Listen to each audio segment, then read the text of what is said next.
This is a short video tutorial on case analysis.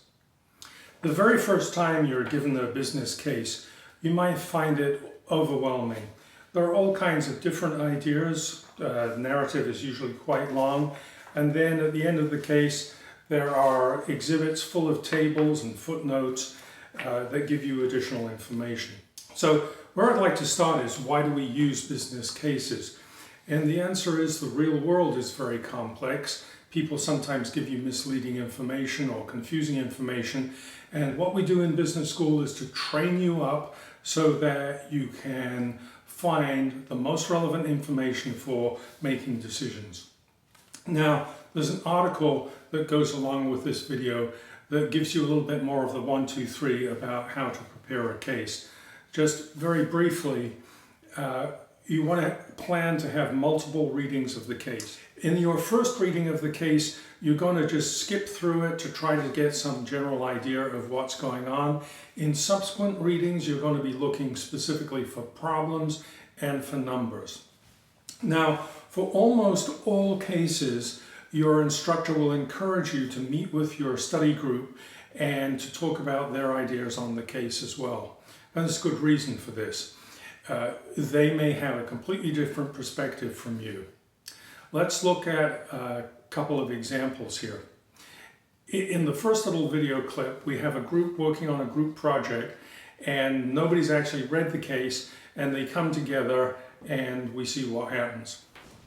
You guys, did you see that game last night? Dude, wait, I didn't. Sorry, I'm late. Don't need to Awesome. Wait, but actually, did What anyone happened? read the case?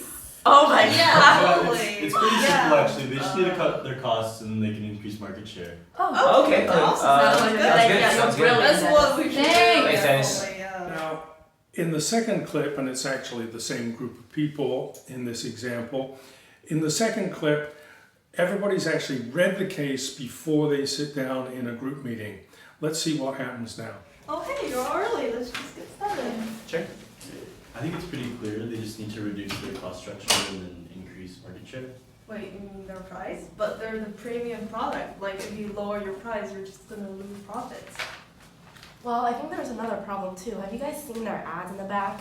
They're absolutely atrocious and completely misses the target market. But have you looked at their current distribution channels? Their current distributors are just so inefficient and just not reaching the target customers.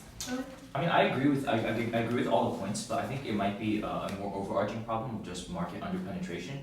So maybe if we zoom out a little bit there. So you'll see, when you meet with other people, you avoid what we call groupthink. And groupthink is where one idea is mentioned and then everybody just agrees with it.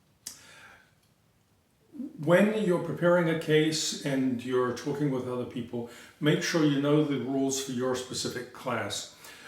Almost always for our classes in the business school, we have this rule.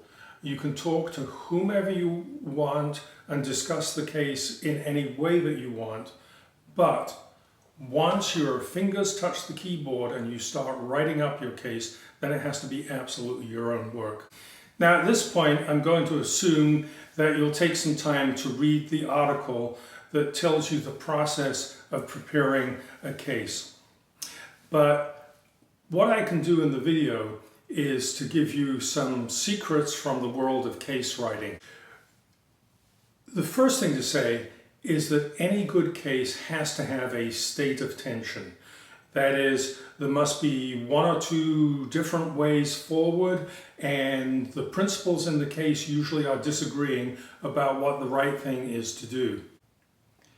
The next thing to tell you is that when we're writing cases, we deliberately put in a lot of irrelevant information, so-called distractors. Now, some of this is sometimes history, things that you can't change even if you would want to. Sometimes they're things about government policy, which are interesting to know, but again, you can't do anything at the firm level. So if you're confused about what you should be paying attention to in the case, don't be afraid to ask your instructor, is this something important that we should bring out? The next thing to tell you is that in case writing, we want to train people up to look for the right numbers. And we deliberately make that a little bit difficult. Some of the numbers for sure are presented in nice tables at the end. There might be something where you have to make a little calculation between a couple of numbers, really nothing too difficult. A lot of times we will deliberately bury information in the narrative text. As you go through a case, you're going to be looking carefully for the relevant problems, and no matter how interesting a story is, every piece of information that's presented to you, you should think, is this really something that I need to know for the major decision in the case, or is this just a distractor to lead me aside? Pay attention to the numbers. Not all numbers are relevant. Ask, is this a number that I need to know? So that's what we do when we're constructing a case, and that'll give you a little bit of an inside information for how to do your own case analysis. Do make sure that you read the article that goes along with this video, because as I've mentioned, it does give you a lot more of the actual procedure for analyzing a case.